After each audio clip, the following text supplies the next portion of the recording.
नमस्कार। आज के दिन 15 सितंबर 2019, 52nd engineers day in Bharat. Let us start. Jana Gana मन अधिनायक जय हे भारत भाग्य विधाता। पंजाब सिंध गुजरात मराठा द्राविड़ उत्कल गंगा। विंध्य हिमाचल यमुना गंगा उच्छल जलधि तिरंगा। तब शुभ नामे जागे तब सुश्यास सब शुभ याद। तब शुभ नामे जागे तब शुभ आशीष मांगे। गाहे तब जय गाथा जनगण मंगल दायक जय हे भारत भाग्य विधाता। जय हे जय हे जय हे जय जय जय जय हे। Good morning everyone. This is Suraj Singh.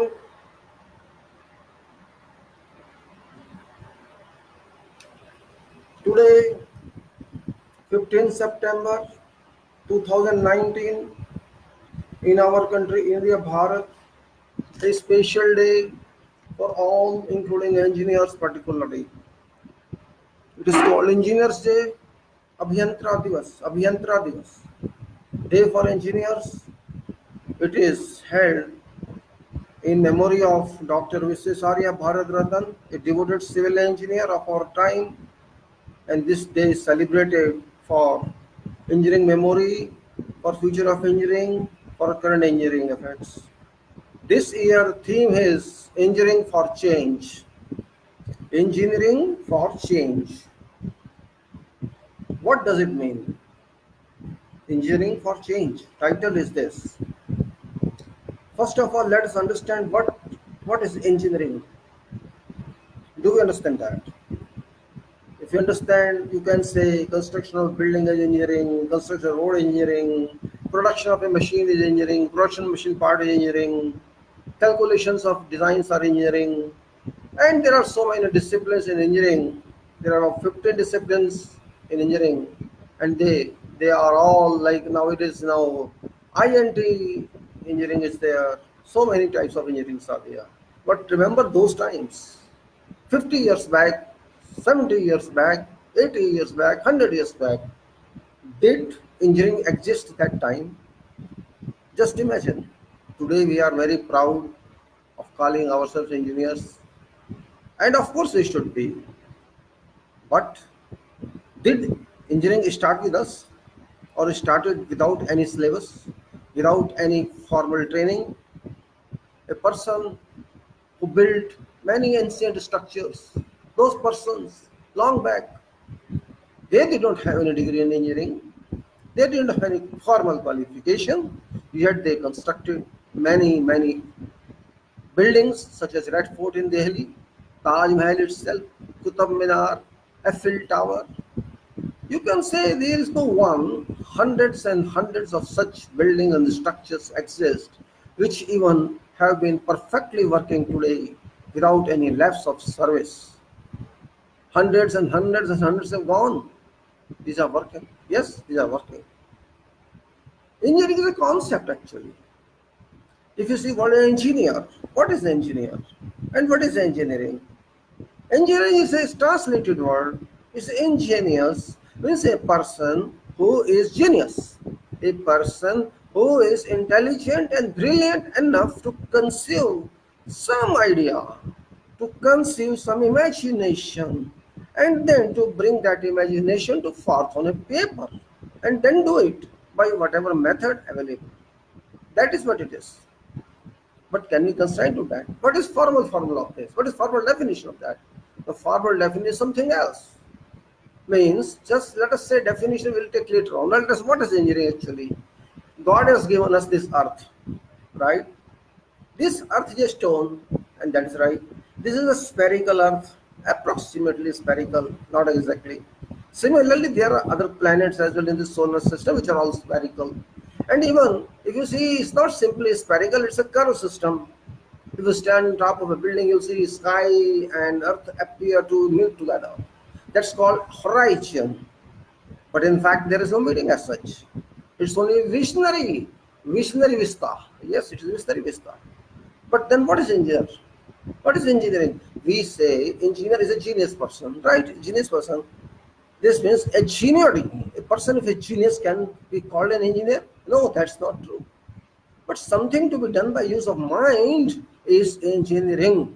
It doesn't matter that you have to make building. If you just think of something, and when a kid plays, a child plays, he just makes a small building by some paperwork, by some craftsmanship. That's of course an engineering, because there's some idea working in the mind of that kid, that child, and he creates something. That is of course engineering. When they want birds, what they want? They are not engineers, they are human beings even, but they bring one straw from somewhere, and they take hundreds of their roamings here and there and bring the collect that straw into a small hutment and sit in their meter box or somewhere and they live there. But that's also engineering. This means if this God, which we don't know who it is, unseen, just conceived, just having faith that God constructed all universe, this universe, this solar system, and hundreds and thousands of other solar system, what is understood? That God also did engineering work, design work, production work. This means we are doing very small in comparison to what that creator did. You see, this earth is a globe, we call it, having 12,600 kilometer diameter approximately, right? Approximately. And then go to Jupiter and go to Sun. Location of earth here, it takes 15 crore kilometer to reach Sun, and many lakhs kilometer to reach Moon, where we have gone recently. So let us say Sun and Earth, 15 crore kilometer distance, and light from Sun reaches in 8 seconds, which gives 7,200 crore kilometers, 7,200 kilometers per hour, right? With that speed it comes. 15 crore kilometer speed is covered in 8 seconds. You can imagine what speed light is. My explanation is God has done a very top profile engineering, which you have to understand. God has produced us also, each and every one of us, human being and non-human being. This is also a production of God. This means God engineered human being and combination of soul. So we are also an engineering product, in fact. We are God's engineering product. We are boasting here on earth that we are doing engineering. Engineering is application of science. It is applied science. When first science is generated, then formula generated, and then engineering is generated. Engineering is a physical work. Engineering is a physical work. It's a physical production. It is a production that is reached after using and exploiting natural resources, whatever we have available on and below earth.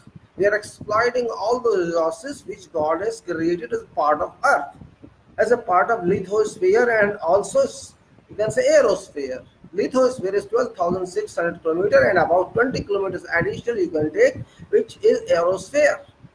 We are doing something with that material. This means there is soil in earth, there is rock in earth, there is gravel in earth, there is steel in earth, there is iron in earth, there is other metal in earth, water in earth. Every material is available. We have to extract that material. Somebody calls it raw material, somebody calls it natural resource, somebody calls it something. Forget what term applies onto that. But it is a resource. These resources, if we don't have, we cannot do any engineering. We are using natural resources to convert them from natural state to useful state of our choice. That is engineering. We may be using iron, we may be using steel, we may be using platinum, we may be using something silver, we may be using whatever metal we have used it. So produce some spare part or some mechanical part or some electrical wire or civil works, whatever we are doing. We are using raw material for river sand, we are using dust, we are using stone dust, and we are using stones and gravels and cement and all that. That is engineering. It is engineering means you are converting that raw material into useful material using all natural process. We are using water, we are using sun, we are using everything available in our system of universe, where we have not contributed. Whatever you are saying, we have not contributed anything. We are just drawing this material from God given resources and using that to meet our requirements. That is engineering. This means your knowledge has to be applied to how to use these materials, these resources available within Earth, lithosphere, right or no? This means you have no original resources except your body and your mind, your souls. Your mind, your body, your soul is your product, but given by God. God produces, you're using that product. You're using this to use that natural resources, physical being that creates engineering. So this we say application of science, but application of raw materials. Using science to produce something useful for human being, that is engineering. They say application of sciences. They say, can say engineering means produce something for society in whatever form. It should be useful. It should not be artifacts. It should not be a decoration. It should be useful material. Whatever material is used, that is engineering. Whatever metal cannot be used, that is not engineering. If you just say, oh, one decorated one stone, put it there for purpose of washing, I put a big rock stone, I put it in front of my house, and so I feel that I am living in rocks. That is not engineering. That is just your eye wash. But engineering means if I am constructing a table or a chair or a stool or something like that, that is engineering. A stool is an engineering, timber, wooden structure. A cycle is engineering, a car is engineering, spare part is engineering, electric wire is engineering. This means engineering is everything. Everything is engineering product. Engineer means to do something, to produce something which is useful for some purpose, which meets some requirement, some purpose. That is engineering.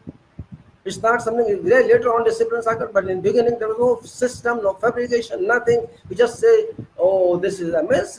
Any resources, whatever resources we have, we convert that resources using our mind, our application of science, and science that we generated to convert to this metal, to convert to useful material in our life to meet our basic requirements. That is engineering. This is the application of science. Engineering. Engineering is applied science. You can say. Then so there is a promotion of engineering, and then promotion of business of engineering and all that. If you see, in our country, there's one institution that is known as Institution of Engineers India Bharat. Institutions of Engineer Bharat ka Sansthan, Engineering Sansthan, Abhiyantrik Sansthan, that is known as Institution of Engineers India, which was established in 1920 in this country during British regime. And in 1935, it was allowed Royal Charter. It was incorporated with the Royal Charter, and that charter still exists in this country. Though there has been constitution, there has been parliament, previous laws have not been, but that law still continues in same pattern as Calcutta High Court, you can say Madras High Court, Bombay High Court, Allahabad High Court, and many other high courts and many institutions. Ministry of Law in beginning was also chartered. So this institution is chartered. This means this is a constitutional body, statutory body. You may say whatever it is. There is a charter for that defines what is engineering. We have to understand what is that. We shall understand that. This talk is very general. I'm just trying to understand what is title. They are saying engineering for change. Engineering for change. Engineering is already changing everything. For decades or centuries, engineering has been changing. Dr. Visvesvaraya, Bharat Ratan, Professor Doctor, he was civil engineer. There was nothing at that time, not even slide rule calculator. He devoted himself on sites, worked together with workers, and produced some project. Hard work of life, dedicated, devoted work in life. Today's engineers cannot do that because we are first of all dependent on all equipments, all engineering products like computer, calculator, and even we don't want to calculate anything because we have supports, we have tools of this computerized world. We use them fine, no problem with that, but our dedication is reduced. Those people used to dedicate and devote to works, but today we are not dedicated to that level as it should have been. We have become sophisticated and sober people. That is only difference. We have no objective at all in that level. It was that time. Because we were not developed nation, we were developing, and not only we, other countries also had same option. You see today, you can see in Delhi there's a bridge, a steel bridge. Go to Yamuna and you'll find, in Calcutta you'll find Howrah Bridge, Balance Cantilever. These were constructed long back, erected long back, more than a century, and still they are performing due to good maintenance.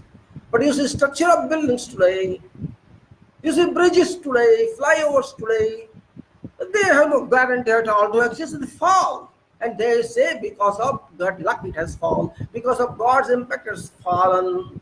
No, there is no God impact when you have soul is working on projects. Soul itself is God. You have to apply mind, but you are not applying mind, you are just depending on easygoing people. Well, I'm not criticizing someone. Today is Engineers Day and we have to talk about engineers. Engineering means application of sciences for using raw materials, other materials to produce useful final product for humanity. Application of sciences, advancement of engineering, and promotion of engineering and business of engineering. Then what is promotion and what is business and what is advancement?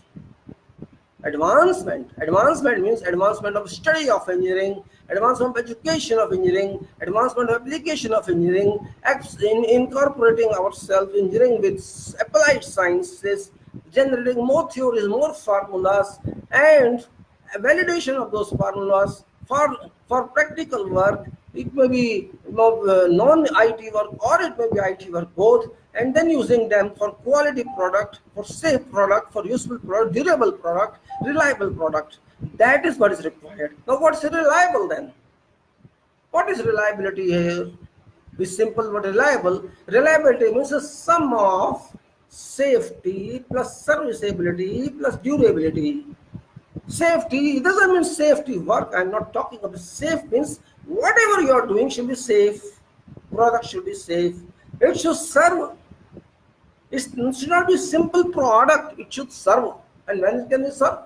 It will serve only when it is designed and constructed or produced or manufactured according to requirements and it meets all requirements or specifications or criteria was allotted to this. That is called serviceability. And then we go to durability. What is durability? For example, I say this product is meant for 25 years workability. If serves for 25 years successfully without any distortion, without any loss of its power, without any properties lost, it is called durable. When it is durable means it satisfied me that I paid for this so many years for its service and it provided successful service to me for that period, and if it does more, that is a bonus you can say, or you can say that is value added to that. So safe product plus reliable plus serviceable product and plus durability, that is called reliability. So reliability covers each and every aspect here. But do we think that way? Question is that we are talking of so many things we are talking of, but do we really do that in our world, engineering world? That is a big question mark. We are saying engineering for change, but we have to first understand what we are doing, what we have. Whatever we have, whatever literature we have, whatever formula we have, whatever systems we have, whatever safety systems we have, whatever quality systems we have, whatever engineering systems we have, whatever other systems we have, whatever codes we have, whatever international management there is, are we doing that? That's the question. Big question mark to every engineer of this country and also to other engineers of other countries. Are we complying with that? We have a lot of codes, lot of theories, lot of ideas, lot of suggestions, lot many, and we generate day by day. But are we really working that in field or production or manufacturing? That's a question mark. I don't find that everywhere. You take any product, take whatever product you want, you see what is prescribed on that. Does this match? Does it work that way? It does not. Hardly few maybe there, I'm not saying all there, but more than 95% of products do not deliver you what you expect for. They say, oh, we will guarantee for 1 year, we will guarantee for 2 years or 3 years or 4 years. You are guaranteeing, that's fine, but why? Why should it fail in 1 or 2 years when I am purchasing it for 20 years? If I am purchasing a television, if I am purchasing an RO, or if I am purchasing something else in water, it should work for 10 years, say, but we are giving a guarantee of 1 year. Why? You say it's cost impact. Okay, you take 10 years maintenance cost from me, no problem, but give me guarantee. That person shall not give, shall never give. No product is guaranteed forever for life. That's a flaw. That's a flaw in system. We are talking of IS 9001, 2015. Previously, we are talking IS 9001, 2008. Now we are talking about IS, we are talking about Sigma 6. For example, Sigma 6 says in beginning Sigma 1, then Sigma 2, then Sigma 3, then Sigma 4, 5, and then 6. I don't know after that what's that. In Sigma 1, there was 35%, you can say errors were accepted, but later on you gradually reduced, and in Sigma 6 at 3.5 per million. You just imagine 3.5 errors in 1 million activities, that is Sigma 6. Is it practically possible? Have you ever observed that? If you do 1 million activities, only 3.5% errors, do you manage with that? If you can manage, I am very happy. Yes, it is, but how? This means I am a man of construction, say, and design. You are a man of mechanical engineering or electrical engineering or something else. First of all, what is your quality criteria? You think just writing some papers, signing on them, and then signing off by someone else, is it quality maintained? Not at all. This is just self-cheating. IS 9001 started long back, and since now there has been no major considerable improvement except additions of paperwork. Particular in our civil engineering, construction engineering, design engineering, I don't find reliable product. Of course, here I'm talking about Bharat. I'm not talking about somewhere else. I am talking here. What is then engineering for change?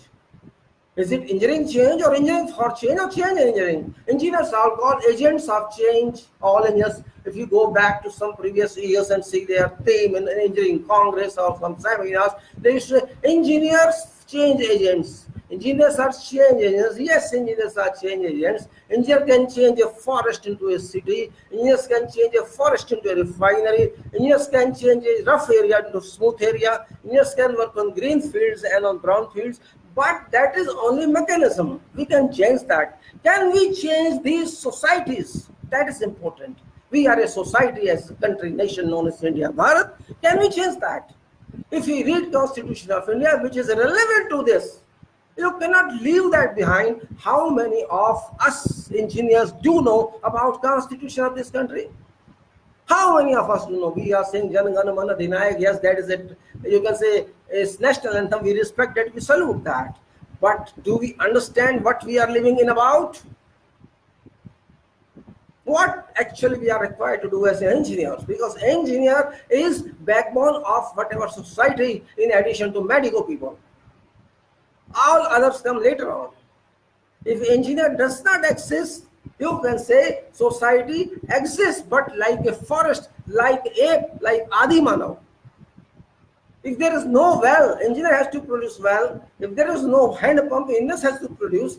Engineer has to do every act which is required for minimum requirement of society. We have a question mark here. We have a constitution of Bharat. So before constitution there was also Bharat. I am not saying that. We had some laws. But now we are talking of this country, which is autonomous country, free country, independent country, sovereign country. Every parameter is there. Every philosophy is there. Let us go through first of all what our constitutional preamble says, because I consider preamble as feedback structure of our Constitution of India, and then fundamental duties. We have to first understand that and jump then over to engineering, because direct jumping on to mean ignoring basic requirements. We are citizens of this country first, then we are engineers. We are human beings first and then citizens of this country first, and there we are engineers. First we have to generate humanity in ourselves, then we have to understand that we have this country, we own this country, and we have to work for this country. But that is not practically happening. We are not working for country, but we are working for us, ourselves. And we are avaricious, greedy in every aspect, every life. This is what we are doing.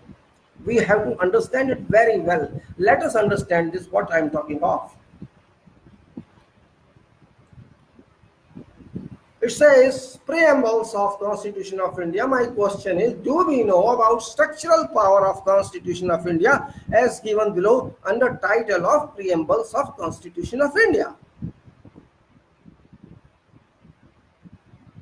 We people of Bharat, I say, we people of Bharat, India, having solemnly resolved to constitute India, Bharat, into a sovereign, socialist, secular, democratic republic, and to secure to all its citizens justice, social, economic, and political, liberty of thought, expression, belief, faith, and worship, equality of status and opportunity, and to promote among them all fraternity, assuring dignity of individual and unity and integrity of nation. I will not give date of that, just understand what it says. We say that we are people of this country, all people of this country. In 1949, we gave to ourselves this constitution, which mandates we people of this country solemnly resolve. We had resolved that we constitute this country into a status of sovereign, which means we are responsible, we are owner of this country, socialist. We are a socialist society. We are a society based in system. We are not external one. This is our society, and this property of society belongs to society. It doesn't belong to an individual. If it belongs to an individual, that is for purpose of temporary arrangement. And it is secular, means it accepts every culture, every ritual, every value that have been followed for centuries and centuries and centuries, known time. And that is called secularism. It doesn't mean religious secularism or caste secularism. What secularism? Whatever has been happening for centuries and centuries shall continue till it impacts others adversely. That is what it says. Then democratic. We know democratic means whatever people say that should happen. That is kind of what you can say. Mechanism is vote here. That's called franchise, or that's called, you can say, suffrage, right of franchise or right suffrage. That is a tool. But democratic system, what people say should happen. That's it. And republic. What is republic? There was a kingdom before. That king has been removed and public has been sit on that. And that is called kingdom has gone, replaced by republic. This is meaning of this. First we have to understand that we are a sovereign, we are socialist, we are secular, we are democratic, we are republic. Means what work you do in engineering or other fields, that should be done for society.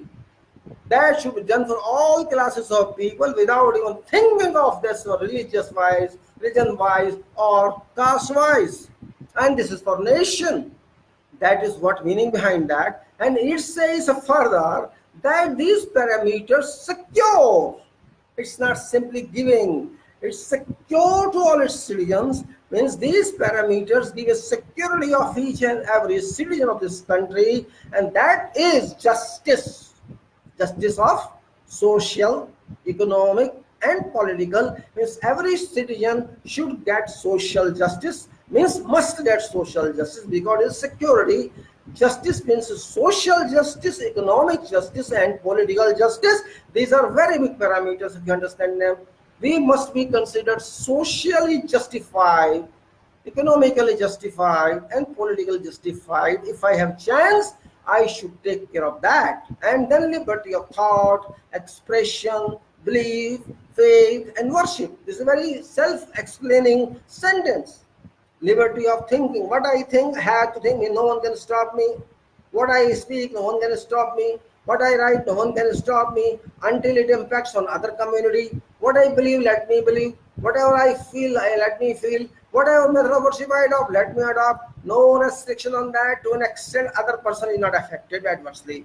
Fine, then go to equality of status and opportunity. If I am qualified something, I am well experienced for something, I have capability, I should have opportunity and status to get that one, and that's called status and opportunity. There is no way somebody says, oh, you are backward class, you are this class, you are that, you are higher or low. There is no such consideration according to the preamble of this country. And then all this accumulate and coagulate into promotion among all people. That's factor of fraternity, assuring dignity of individual and unity and integrity of nation. This means we are all individual, first of all.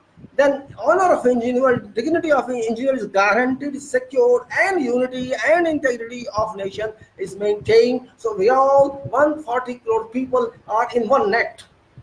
This cannot be disturbed.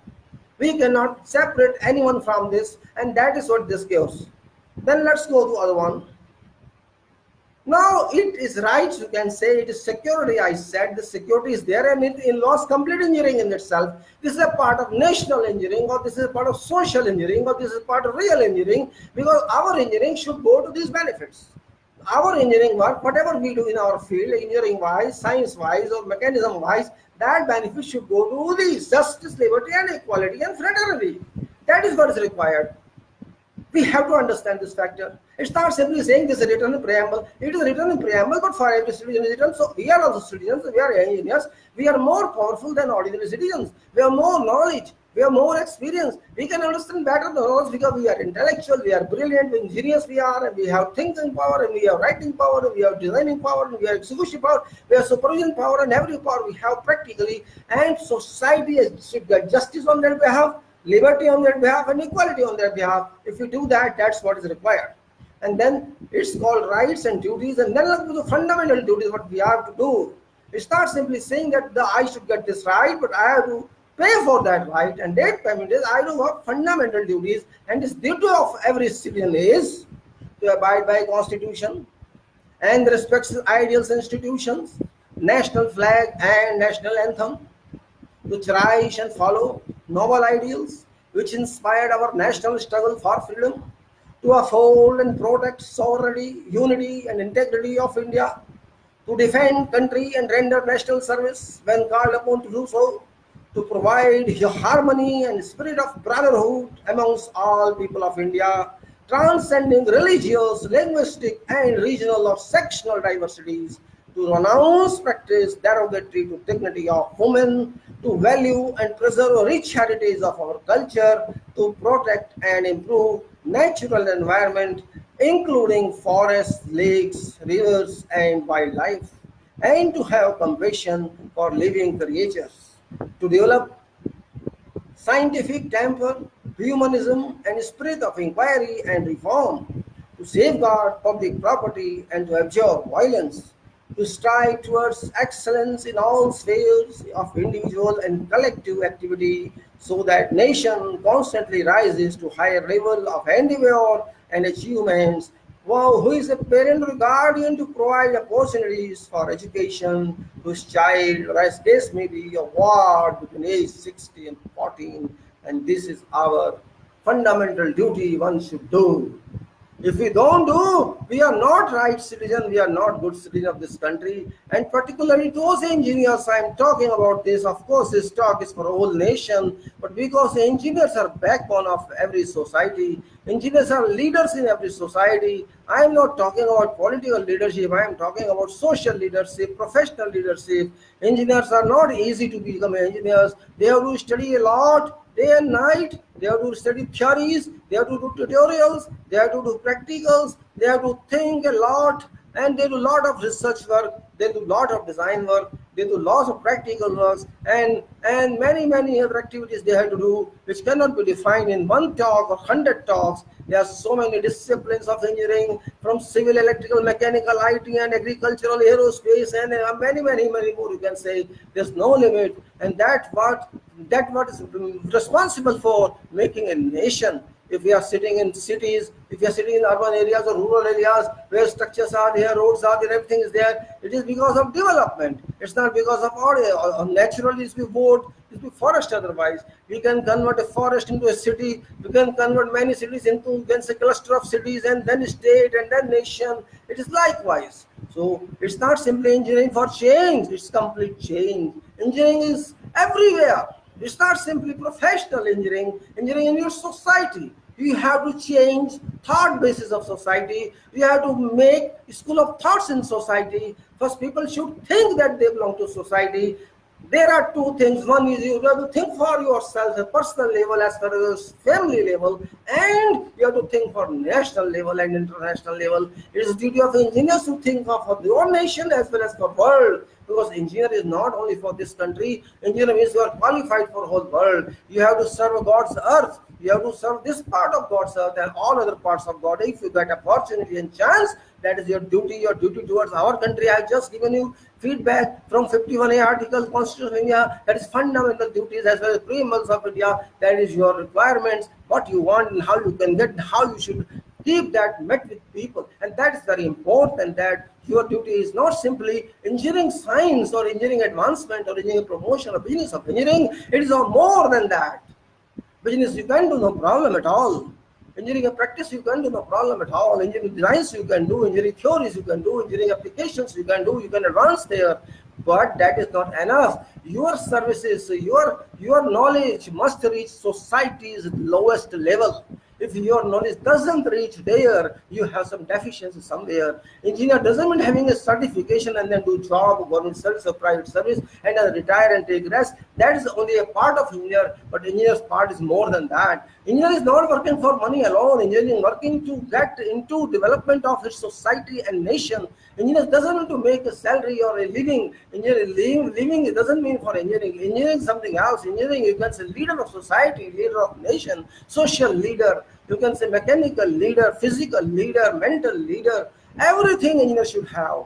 You should think about engineering. It's not closer when you come out of university. You just don't close that engineering is over. Engineering moves up to your last breath when you may be 90 years or 80 years or age, whatever age you have.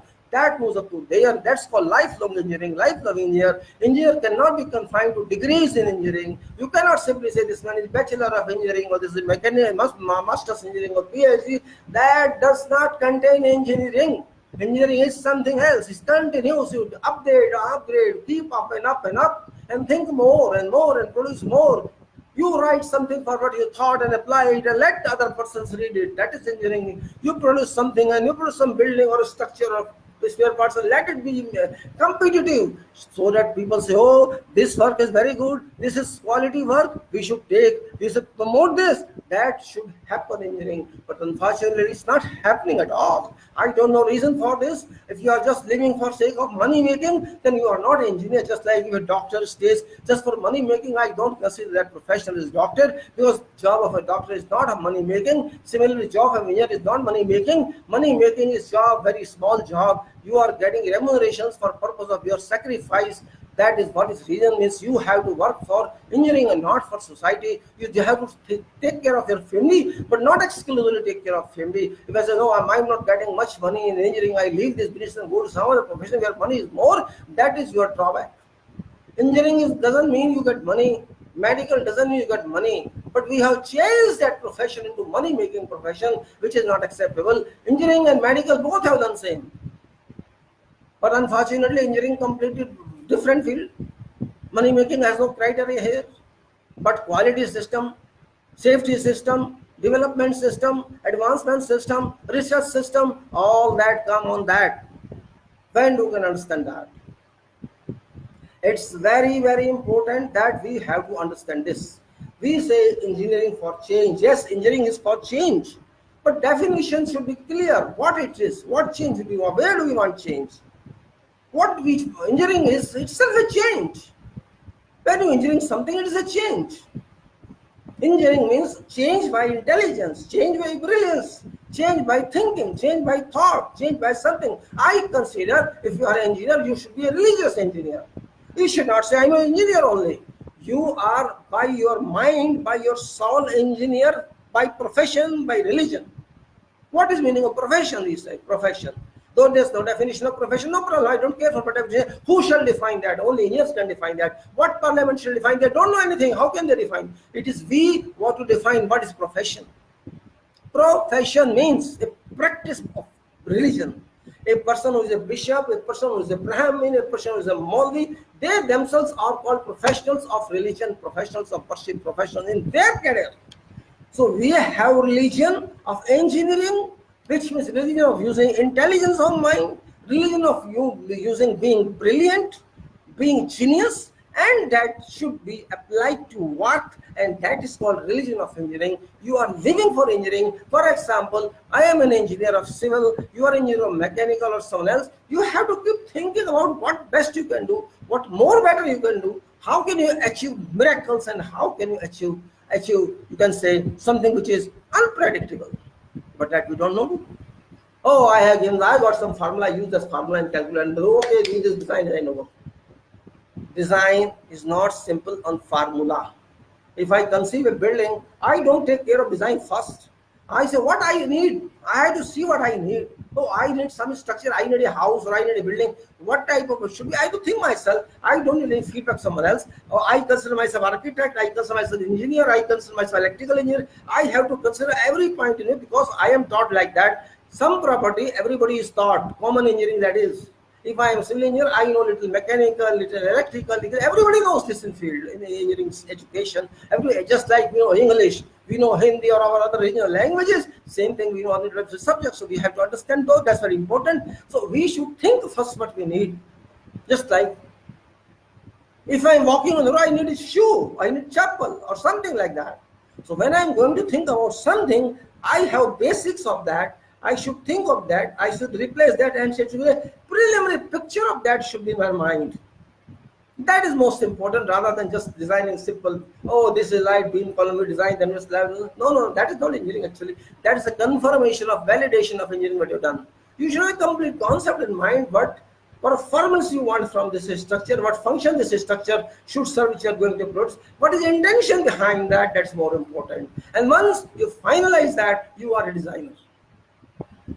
Then you have to check that, examine that, validate that, prove that, and everything you have to do. But first is basics. If I say I can do this, or then there will be changes later on that, depending upon your design, architectural requirement, bylaws and that, but basics should remain same. That is most important. Engineering for change. Change for what? Change society or change whom? Yes, it is society living to be changed. When we do engineering, it's for society, it is for world, it's not for me personal. It's for a part of society, it's for whole society, it's for whole nation. What type of network we want in national highways, what type of network we have for canals, what type of network we want for hydraulic resources. We have to consider all that. What type of electrical distribution system we need, what type of network railways we need, what type of, you can say, transmission we need. Everything is considered in change. It's not simply say that engineers for change, engineering for change. Engineers themselves are change agents. We are change agents. We can change whatever is required. We can work on day and nights and things, and we can produce something which is unrealistic or realistic both. There can be, remember, unrealistic. We have to condemn that, change it to realistic one, and that's realistic one is called engineering change. So, theme is engineers for change or engineering for change. It has some ambiguity in title itself, but doesn't matter. We are talking of change. Engineering is for whole world, it's for our country, it's for society, and we have to think that way. It goes along the sense, of course. We are changing everything, not everything, or something, or part of something. That is called engineers for change. For example, let us first discuss a part of our institution of engineers, which is maybe you people are not very clear about. What is that? I told you just now that it was established in 1912, 1920 based on Industrial Commission report. That Industrial Commission was appointed by commission by Government of India at that time, and it reported that there should be an institution. So I just say engineering practice, Abhiyantrik Karam. I've also taken engineering practice, professional status, Vyavasayik Haysiyat, India Bharat, a talk in relevance to a वार्ता role of कार्य संबंधित role means कार्य संबंधित chartered engineer India राज्य पत्रित अभियंता Bharat I am calling chartered engineer India into राज्य पत्रित अभियंता इन हिंदी सो अभियांत्रिक कार्यक्रम engineering practice professional status is व्यावसायिक हैसियत India is Bharat A talk in relevance एक वार्ता रोल ऑफ कार्य संबंधित चार्टर्ड इंजीनियर इंडिया राज्य पत्रित अभियंता Bharat. What I want to say is, first of all here, engineering term is very widely used without elaborating any bounds. Development of word has been continuing for long centuries, millenniums, you can say. When this term engineering did not exist, developments then also continued. Examples are development during Ramayana and Mahabharata era. Shri Vishwakarma has been understood spiritually to be first maker for development. Engineering has started its birth only due to considerable degree of scientific evaluation and values derived from state of art applied science. System existed prior to understanding by human being due to fact that nature is perfect engineer, perfect designer, perfect architect, and perfect doctor. It's not easy to understand what nature declares, since nature works on complete and perfect designs, which preliminary cannot be conceived by human being. Architecture is described as an art to bring onto paper minds and souls' imaginations.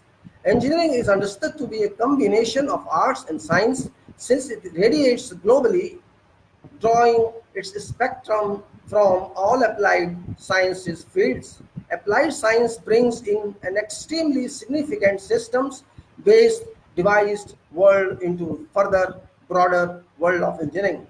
Engineering cannot be worked out without involving applied science to deliver products. Therefore, it is too formal only to constitute engineering into a term profession, since profession term is limited to an extent its virtual applications are concerned. As part of an art, what an engineer thinks is of engineering profession, since engineering is based upon systems only, while imagination being necessary for creation of art cannot be proven. It's for deliberation purpose only valid that engineering requires to be defined with an ambit of law, so that works may be carried out under defined, safe, and sustainable controls. Now, let us say what I have included on this talk in this for purpose of IEI Institution of Engineers India, and that is project stakeholders, slide 4, legal status of entities, major statutes involved on projects, laws usable by engineers, engineers registration, Her Majesty's prerogative powers, initiation of Institution of Engineers India, a brief past. There are some slides which I cannot give in this, later I'll put on this video. Slides, no problem at all. Brief about charters and IEI Royal Charter, India Bharat Samvidhan, IEI Charter relevance and IEI Charter relevance and conclusion. All this I have done. So general explanation for common involved parties on project. Let us talk about projects now. Owner, promoter, building and user. These are there.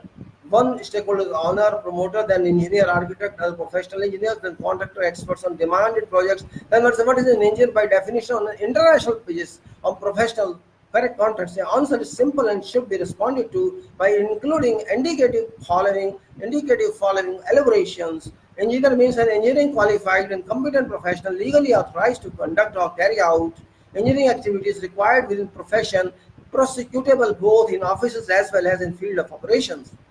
Then responsibilities that are often entrusted to an engineer profession are charting out feasibility studies pertinent whatever scheme to be projected on desk, charting out cost, budgetary requirements, expendable or proposed or conceived schemes of plan, or you can say feed, requirement of feed, and then you can say schematic and development drawings, and you can project drawings, documents required for obtaining statutory permits, etc. And then you can charting out designs and working operational drawings, and then you can say necessary work, tender documents for awarding contracts, and then you can say scrutinizing the received bids, both technical and commercial bids, and then you can say award best bid, etc. Superintendents of site work and designated contract engineer, all activities whatsoever to be developed, and you can say superintendent supervisors includes quality and quantity compliance and demands, and you can say then closing contract and taking over from contractors, and then you can say delivering completed contract and projects owned of promoters, and study of projects, charge and job of engineers and at the stage front of engineer. Then we can say that, let's say to someone else. So we have to say this is gone. Now let's go to the other one. Legal status of entities. Let us say, what is legal status of entities? Legal status of entities, bodies, organizations, agencies are in India. We have following status. For example, constitutional status. Authorities defined or named in the Constitution of India are all such as President, Vice President, Parliament, Speaker, Chief Justice of India, Prime Minister, CAG, Election Commission, judges are constitutional status. Then chartered status. India old law ministry which was chartered in 1833, pre-independence, not applicable now. Institution of Engineers India was chartered in 1935, still existing and functioning. Statutory status. Whenever body of agency that has been established and constituted by whatever specific act which act legislated by either Parliament or State Assembly, such as namely Bar Council, Medical Council, Development Authority, Municipal by nature, policies of the registered status, whenever body or agency that has been established privately by forming a constitutional associations of society duly registered in the provisions of societies, secretary or other entities such as registered in the Companies Act, and non-registered societies, which are all other societies are non-registered personal status, means there are proprietors and personal status. So that's what is required. Then we go to someone else, and that's how major statutes which are useful there. Major statutes that are involved in the process being the Land Acquisition Act, and then the Development Statutes, Institutes of Engineers started 1935, and then Architects Act 1972, then Indian Contract Act, and Safety, Health and Environment laws, and quality regulations, and maintenance of peace on project regulations, all relevant national engineering codes, and warranties and guarantees, and relevant bylaws and regulations, service tax acts, and VAT, etc. Now the GST, all acts related to workforce and bank regulations, and Indian Arbitration Regulation Act, and then Evidence Act, and Municipal Acts, and Development Authorities, and all that, which are very responsible for this.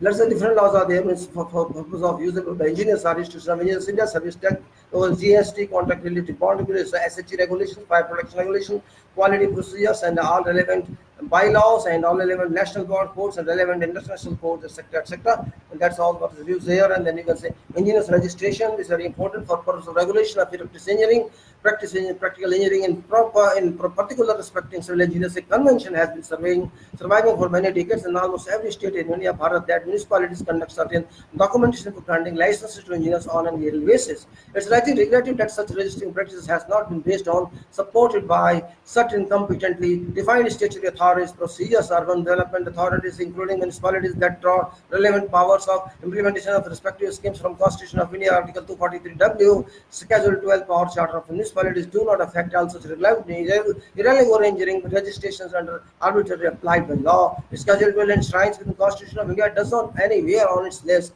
provide or suggest or direct or inclusive mandate for control of engineering professional registration, regulation, or relevant invested interest on such constitutional statutory agencies or bodies meant for urban maintenance development. Unfortunately, all such authorities do condone rightful national provisions of statutes such as IEI Oil Charter, which had been ordered by UK rulers in 1935 with an objective to mandate and control the regular practice of engineering in India through IEI empowerment. This charter authorizes corporate members to practice as chartered engineers in India. Then we go to some other else. Majesty's prerogative power. Now, this is very important, just for information. This is nothing to know. Now, printed what's the majesty's prerogative power? Idea of constitutional monarchy is a myth. All that exists oath of allegiance to monarchs without need for parliamentary authorities. Queen Elizabeth has royal prerogative powers. Following practical list of those powers in an authoritative form, that is, Queen alone may declare war at her pleasure, nothing to do with us. Commander-in-Chief, okay. Queen may convoke, adjourn, remove, and dissolve Parliament, okay. Queen may dismiss Prime Minister, okay. Queen can choose and appoint all judges, okay. Queen can choose and appoint Archbishop. Then also Queen alone may conclude treaties. Queen may initiate criminal proceedings, and some of the powers are exercised at all levels. Privy Council. What is Privy Council? This is very important for us because according to Privy Council's own public documents, there are 390 members of Council who are appointed for life. Privy Council serves as a vehicle for Queen's use of her prerogative powers. Because it is council with representatives from all branches of vanity of legacy, including peers from House of Lords, Prime Minister Lords, all cabinet officers, leaders of loyal opposition in Parliament, prominent individuals in City of London, and leading members of established Anglican Commission. Privy Council is about Parliament because it's given here. So it's that one. So it's about Parliament. Then we can say Royal Charter is there, and then we say. So, engineering profession in India, Bharat, Institution of Engineers, III and Royal Charter 1935, which I'm just going to tell something about that. Institution of Engineers, India, Royal Charter, at Court of Buckingham Palace on 13th day of August 1935, present King's most excellent majesty in council. Whereas there was this day read at board of report of the Committee of Lords, His Majesty's Most Honourable Privy Council, dated 1st day of August 1935, in words following as such. Your Majesty, this is written on this charter. Your Majesty, having been pleased by your order of 21st day of February 1935, to refer unto this committee humble petition of Sir Thomas Guthrie Russell, President of Institution of Engineers India, and others, praying for grant of charter of incorporation to said institution. Your Majesty, having been pleased by your order, let me go further. Wait a minute, sir. Yeah. Yeah.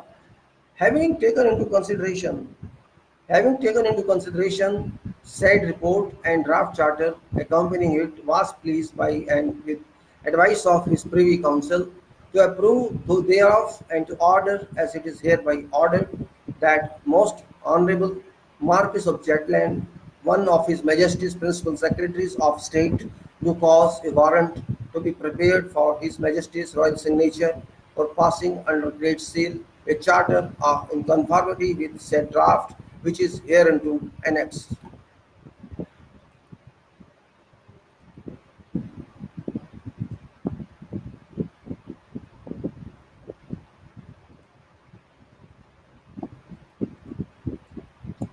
Now thereof, by we by virtue of our royal prerogative, wait a minute, wait a minute, yeah, yeah.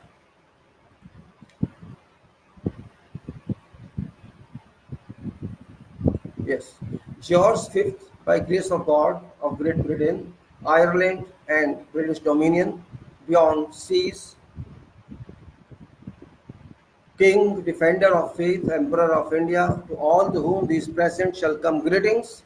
There is Association of Institution incorporated under Indian Companies Act 1913 and known as Institution of Engineers India, hath petitioned us for a charter of incorporation, such as is in and by these presents granted, and whereof we are minded to comply with prayer of such petition.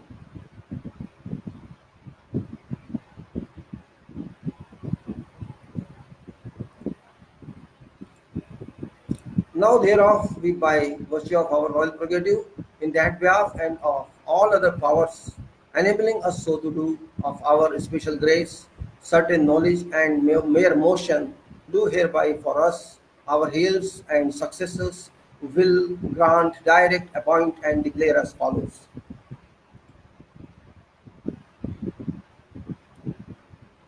Now, what it says in Article 1, persons now members of said institution, association or institution know the Institution of Engineers India and all such persons as may hereafter become member of body corporate hereby constituted pursuant to or by virtue of powers granted by these presents and their successors shall forever hereinafter, so long as they shall be continuing such members by virtue of these presents, one body corporate and politic by name of Institution of Engineers India and by same name shall have perpetual succession and a common seal with power to break, alter or make a new said seal from time to time at their will and pleasure and by same name shall and may shew and be shewed in all courts and in all manners of actions and suits and shall have powers to do all other matters and things incidental or appertaining to the body corporate, including power to take and hold personal property and to power to purchase, take on lease and hold lands, tenements or hereditaments or any interest in any lands, tenements or hereditaments where whatsoever in our Indian Empire for purpose of institution and power to sell, let loose, on lease, alienate or otherwise disposing of same to any part thereof.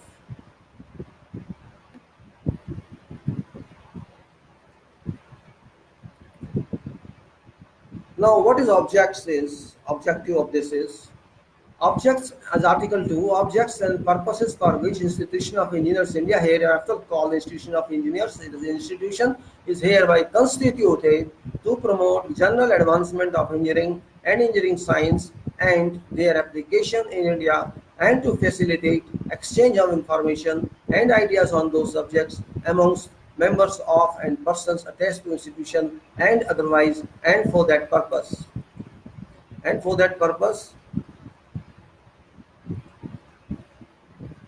to promote and advance science, practice and business of engineering in India in all its branches, hereinafter referred to engineering.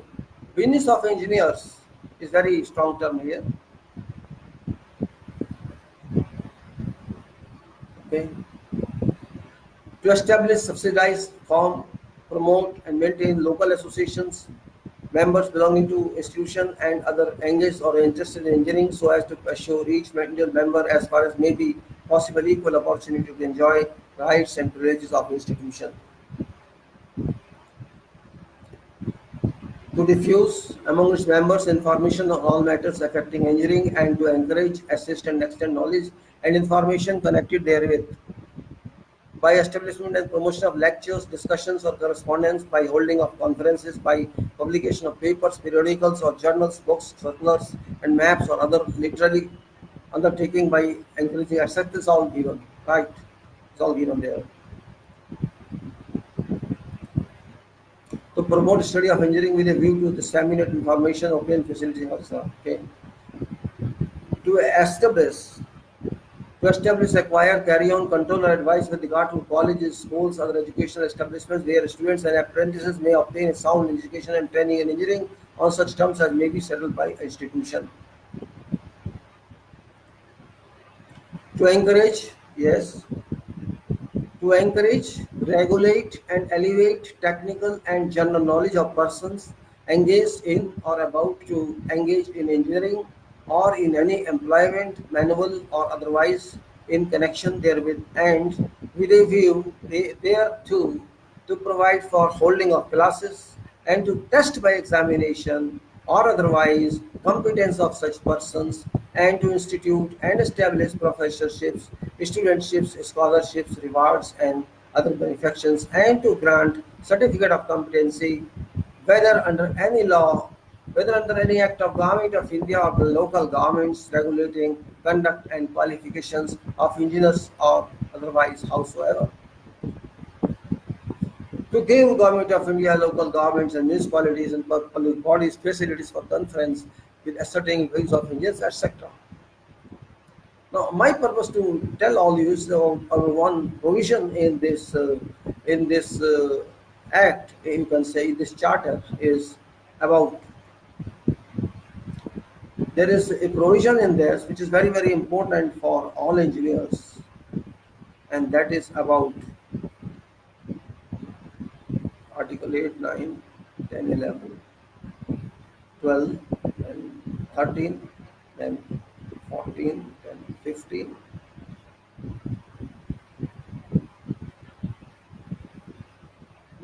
Yes, it is Article 16.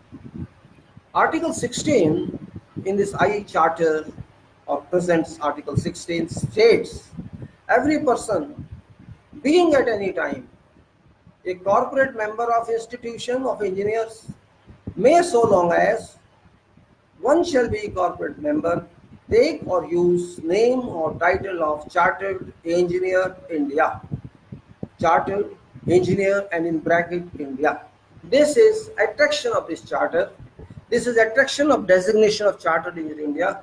This means if you are a corporate member of Institution of Engineers India, Bharat, which was established in 1920 and later on incorporated by a Charter of Incorporation in 1935, this grants, endows every corporate member to write as Chartered Engineer designation, Chartered Engineer India, and this is not Chartered Engineer Institution of Engineers India. This is Chartered Engineer India. This means this is whole India, President of India, Union of India, Legislature of India, Judiciary of India, everywhere it is mean India means India, Constitution of India. This is a part of under Constitution of India. You may say this is the extension of Constitution of India. You can say this is a statute of Constitution of Engineers India, Chartered Engineer India. This you can say. This, whatever way you consider, this is Chartered Engineer India, and its power is that you can work in engineering, you can promote engineering, you can advance engineering, you can do business engineering, and whatever you want, you can do according to this empowerment of Chartered Engineer India. And this is a right of engineer, the license of engineer, this is a right of engineer, and this is most important in this, and that is what is important. And if you go to last page of this one, I'm not going to all articles now, I'm going to last one, because this will take a lot of time. I doubt that this time for you, don't want to waste your time. And this is last one, and which says that in witness whereof, after this all provisions of article says, it witness whereof we have caused these ours these letters of all presents to be made patent, witness ourselves at Westminster, 9th day of September in 26th year of our reign by warrant under King's Sign Manual. This is that one. And if you say before that, Article 22 says before this letter patent provision, it says And we do hereby for us, our heirs and successors, grant and declare that these our latest patent or involvement or exemplification thereof shall be in all things good, firm, valid, and effectual, according to true intent and meaning of same, and shall be taken, construed, and adjudged in all our courts or elsewhere in most favorable and beneficial sense, and for best advantage of said institution and misrecital, non-recital, omission, defect, imperfection, matter, or things whatsoever notwithstanding. Well, just I tried to explain about this charter, what this basic charter is. My purpose is not to talk of full charter. It was just informative talk about this, that what is this about. So we are now taking this talk continuously for change in engineering, engineers for engineering for change. Now I talk something about civil construction, other construction. We have long experience in construction, in production, in manufacturing, all of us. There are maybe millions of engineers in this country. Of course, institution of years is already serving 1 million approximately. Many have passed out from IEI itself, Section A and Section B, and many have passed out from various universities and colleges. All are engineers, of course. Many IITs, non-IITs, regional engineering colleges, all are engineers, B Tech, whatsoever it is. Is it adequate to become engineer by certification? I think so. I am not sure about that. If 4 years or 5 years of engineering education can equip you to be an engineer, I don't trust in this. I don't trust in this. And I'm really not happy with the institution of engineers in this way, that they say if you're having a degree only, you can become a chartered engineer. No, this is not acceptable to me. Without knowing work, how can you chartered engineer? Means you cannot sign. Can you sign without having practical knowledge or competency or consistency in work? Once you go to sites or fields, you have to learn a lot. Once you go to design office, you have to learn a lot. Wherever you work in design and planning on sites or whatever section in engineering you work, you have to learn a lot. So at least 4 or 5 or 6 years or whatever, so minimum 5 years experience must be there to be granted a competency licenses. But they had this provision long before, but I don't know why they replaced that. They have changed it to 0 years experience, which is not acceptable. Maybe they consider that, but in writing, it is only a degree and you must be busy in profession, and that's all. That's not acceptable. When you are saying I'm a chartered engineer, means you are a capable engineer, you are a consistency holder, you are a competency holder, you should be able to do job. If you cannot do job, you should look for formula, you talk to others for consultancy every time. You cannot say that I'm an engineer. This is the first change required. Institution has to look into this very significantly. We don't want an institution only for namesake institution. It should be a functional institution. Our designation chartered engineer itself is not known to whole India, whole Bharat. You talk to someone, what is chartered engineer? General public is not aware of that. Why not aware of that? Whose fault is this? That is a question. Architect is known to everybody, doctor is known to everybody, advocate is known to everybody, chartered accountant is known to everybody, company secretary is known to everybody, physicist is known to everybody, and chemist is known to everybody. All are known except highest level engineer is not known. And we will not respect this. If you talk to some engineer coming out from university, do you know something about that? I don't know what's chartered engineer, I don't know history. He never heard of institution of engineers. And it's fault of institution of engineers that it doesn't publish anything except on its news, on news. Institution of engineers has to care about engineers. It is his job. Just conduct seminars and conferences and all this, okay. But that is not final answer. We need public awareness.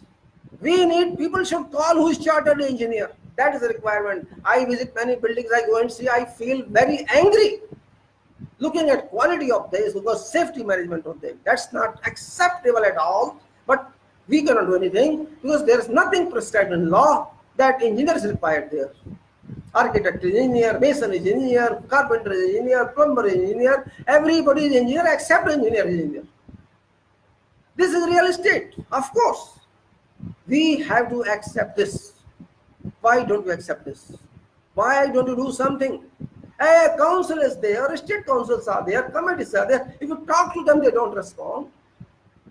Why don't you respond? If I write to a solution, they don't respond anything answer. This is shameful. I am a corporate member and fellow institution. If I write something to you, you don't respond. What for you are there then? This is a question to institution of engineers itself. Institution means to function. It's still not simply issuing news or journals. That's a part of that. But public should suffer because there are no engineers. This is not acceptable. Public knows only that government services engineers are engineers, executive engineer is engineer, J is engineer, A is engineer. They don't understand there is somebody else also. Who is responsible for that? Who will teach people? If I say I am engineer, nobody will accept that. There is no bylaw that engineer is a must. This is a problem. You change this first. First you change, define what is engineer by your own. You cannot depend on parliament for everything. You are a parliament of engineering. You are an institution of engineers. You are a chartered body. You have to do chartered work.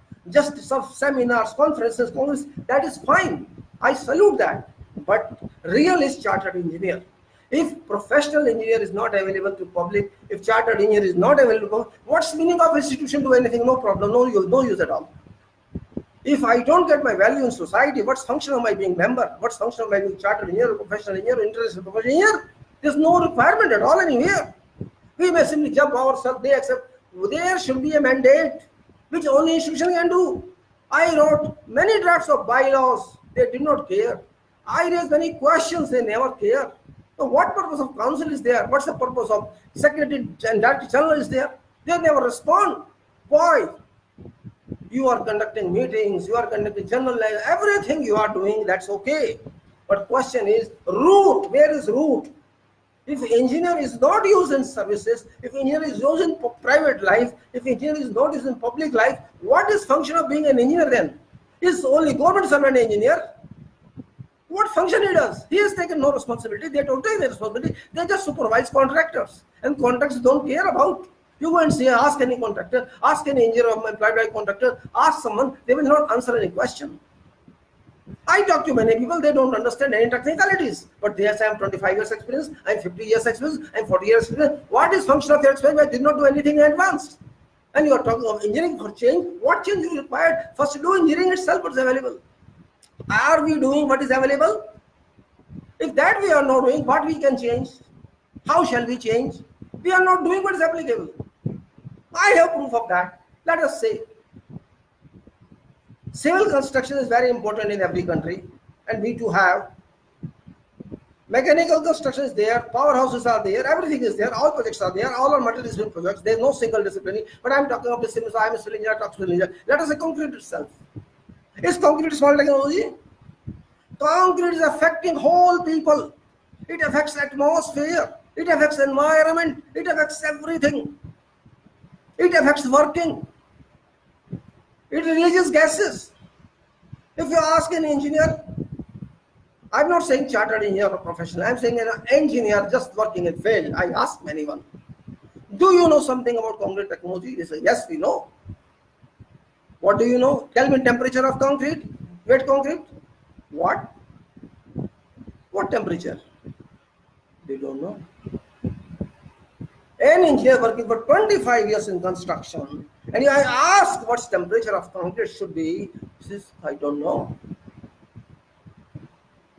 Do you know what tests you conduct on concrete arise from ready mix? Yes, we take something like slump of mix. Very commonly they say they don't know anything about that. Do you know some additives used in concrete? No. Do you know curing compound? No. Then what did you learn in 25 years of your engineering, construction and design experience? You are tagging that you are 25 years experience learned engineer.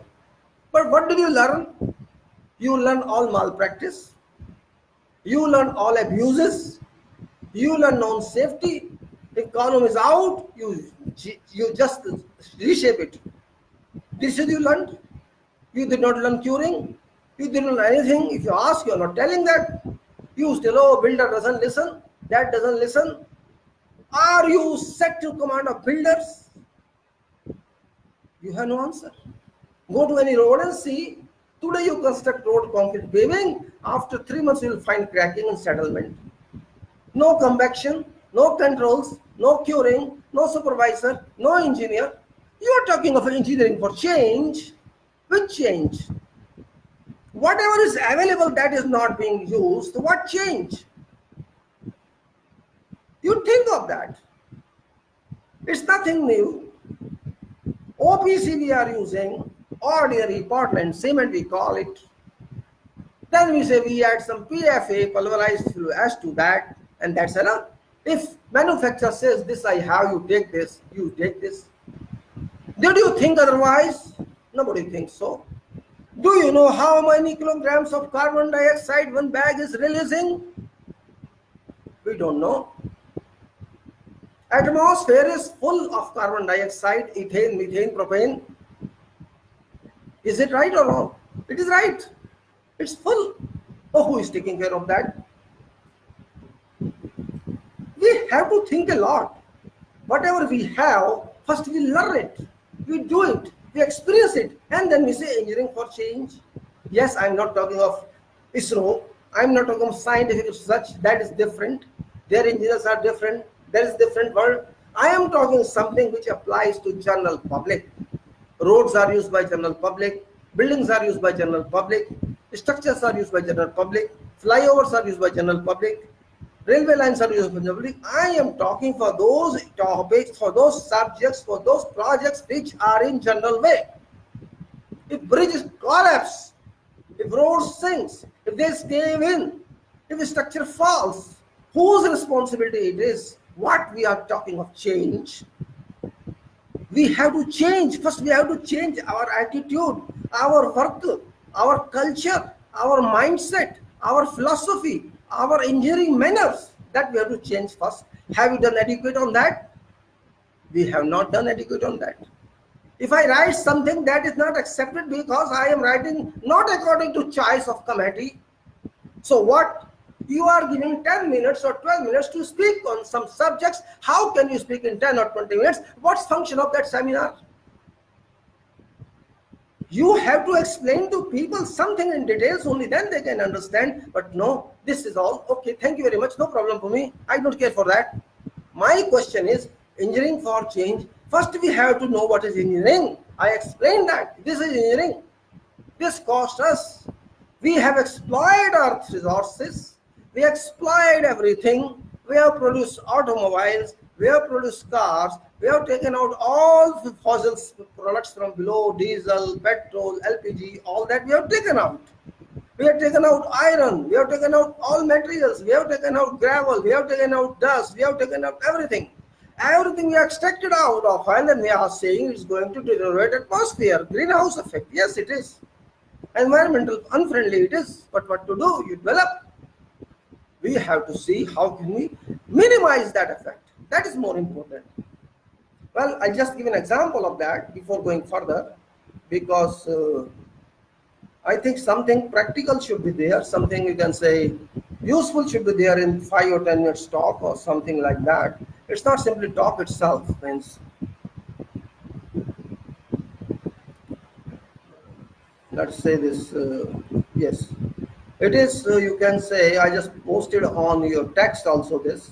I'll just speak about that for 5 minutes. And that is, you can say, so I would not go to in submission method. I will simply say that engineering for a change civil contracts necessary to enhance metal quality on the structures and concrete. I'm talking about concrete only. And I'm talking about GGBS, used worldwide but not used in common in Bharat, India. And it is GGBS, that is full form is ground granulated blast furnace slag.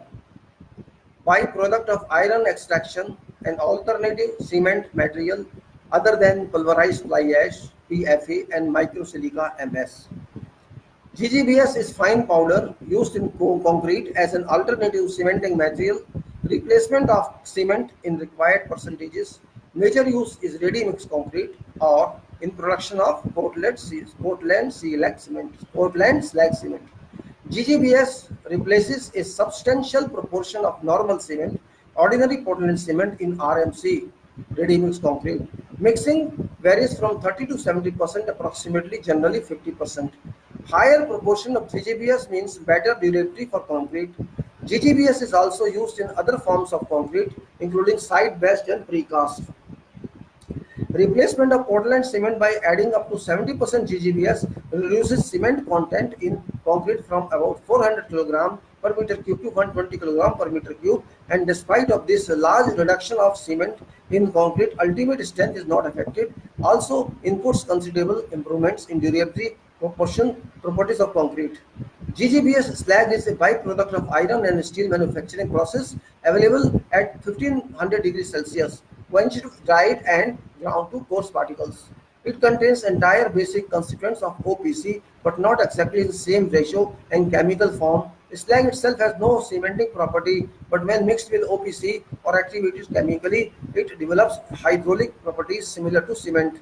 Calcium oxide found in slag is tied up as calcium silicate, calcium aluminate, and calcium aluminosilicate.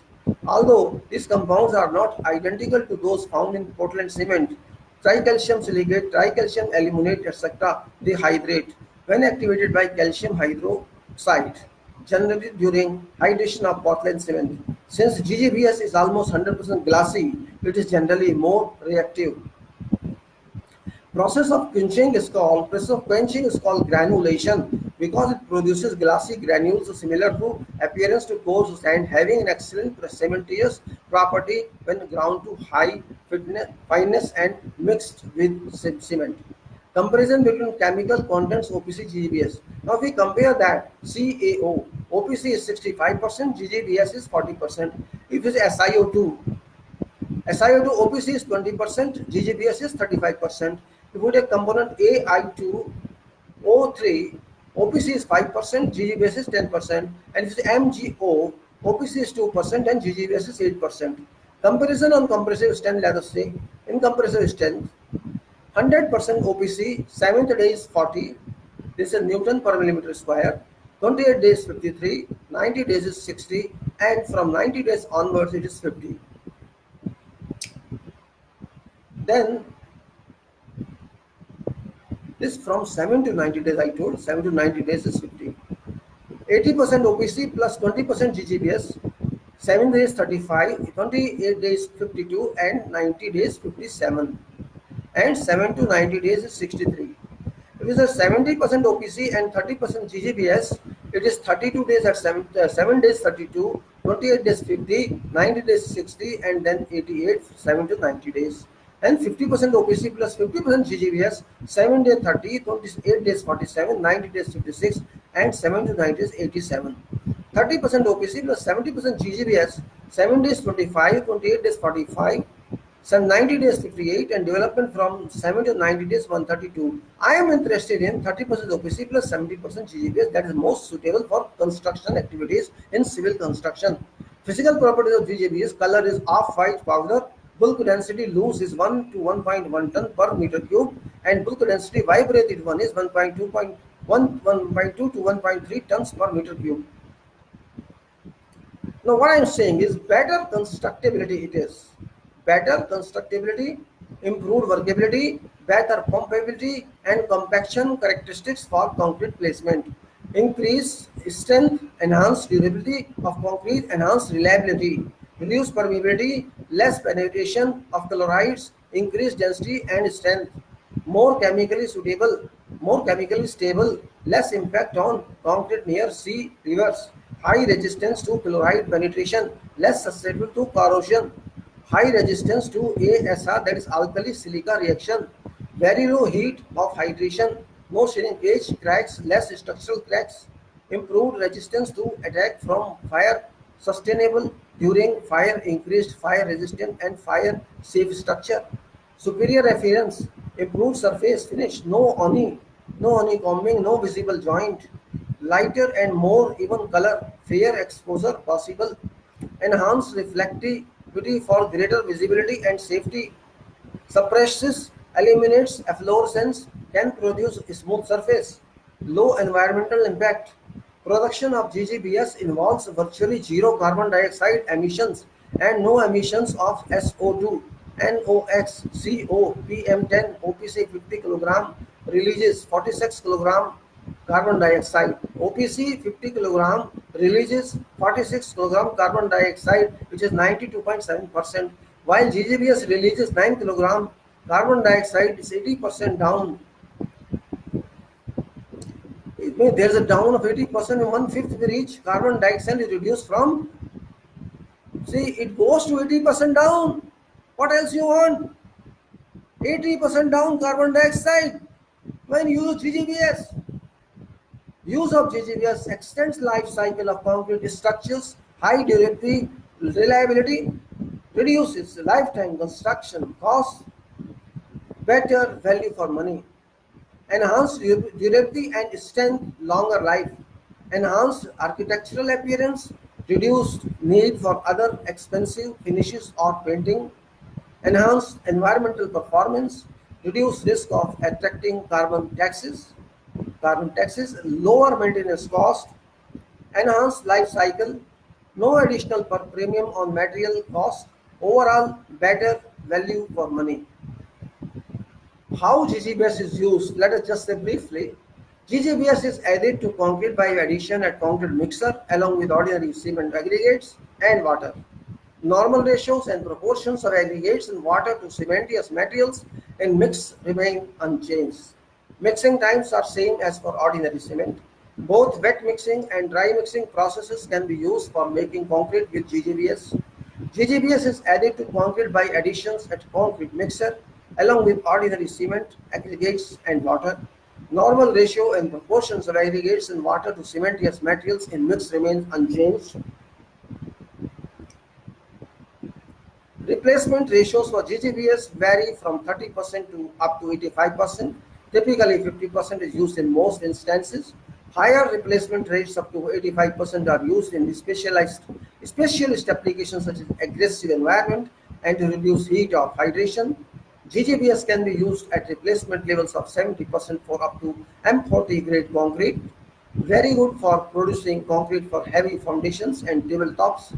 Very reliable for heavy structures used for multi-level floors. Frame formwork. Now I'm talking of this of concrete. Formwork is important. Must be designed using structural design methods for heavy and slender members, say columns and walls, which may be cast say from 4 to 10 meters or more in height. Avoid vertical bulging using adequate supports, scantlings at vertical casings, castings depth say 1/3 means scantlings at vertical casting depth over 3 location to resist resultant liquid pressure. If say height is 6 meters and support at 2 meters a must, and other supports to keep form in position. Suspended slabs means horizontal slabs form must be professionally designed and all parameters must be checked prior to approving formwork design drawings. Rebar fixing. Do not use any reused rebars and do not use rejected rebars.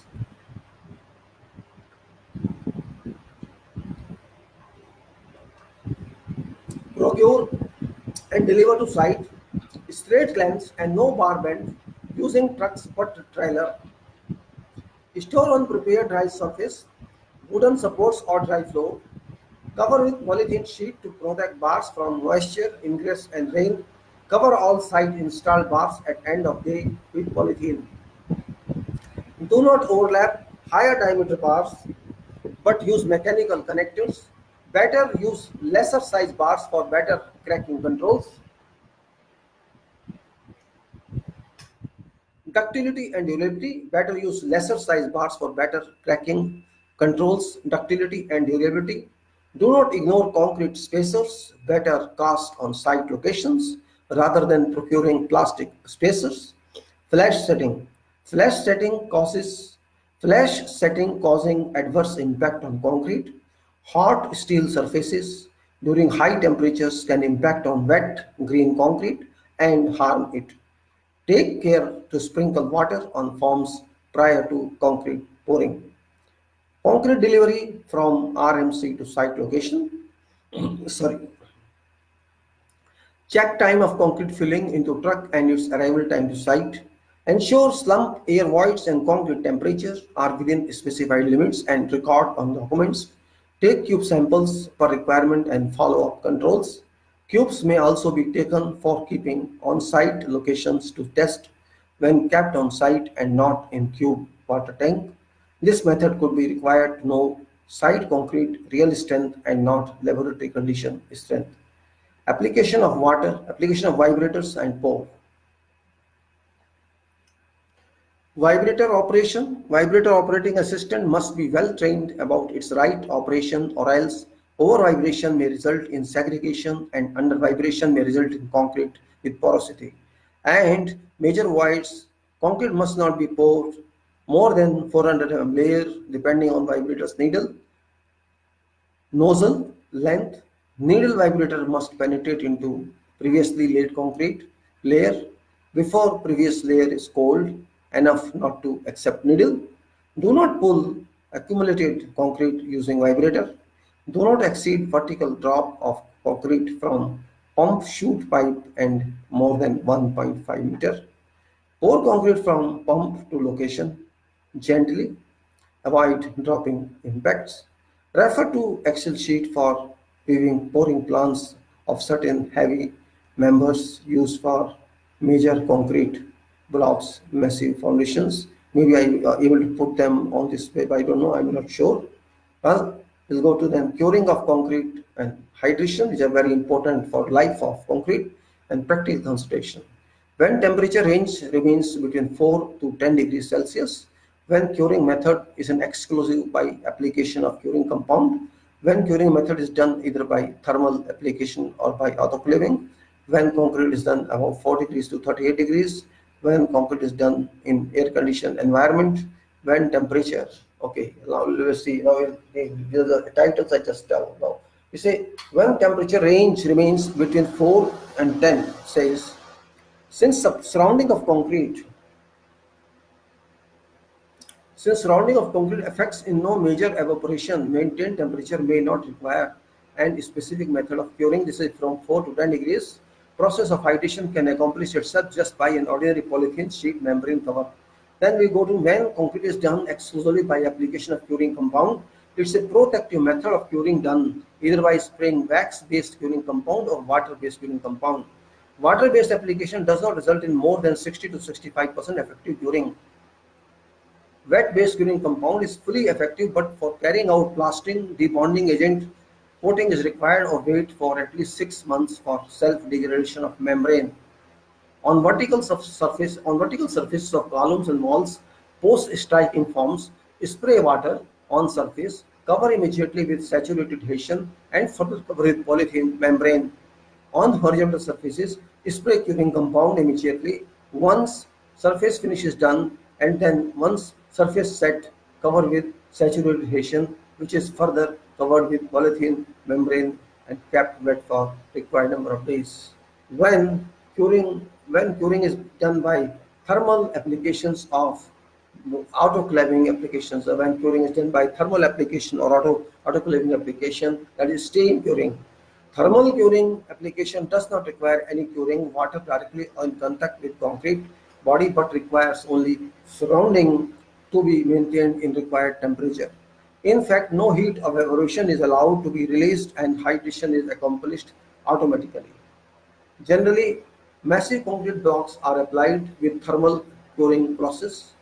Cover whole horizontal surfaces with polystyrene, further covered with polythene membrane, and then fully covered with, say, sand material. Vertical surface should be allowed for formwork continuance for required number of days, but temperature of surrounding checked, and if required, water sprayed on formwork. Rising and falling differential thermometers be inserted at various locations in massive block to keep temperature or heat gradient with varying limits. In precast concrete factory, steam application of curing is adopted for an earlier gain of strength, which is called autoclaving. When concrete is done about 10 degrees to 38 degrees Celsius, within this range or above, all standard procedures are adopted for doing effective curing, though curing is effective for a specified number of days, 7 to 14 only, depending on type of cement and environment, but long-term curing procedure 2 is effective if required on certain projects. When concrete is done in air-conditioned environment, generally air-conditioned temperature range varies between 20 to 27 degrees Celsius. That requires good procedure of curing, though immediate application of curing compound or spraying water may not be necessary. This is all about this one, curing.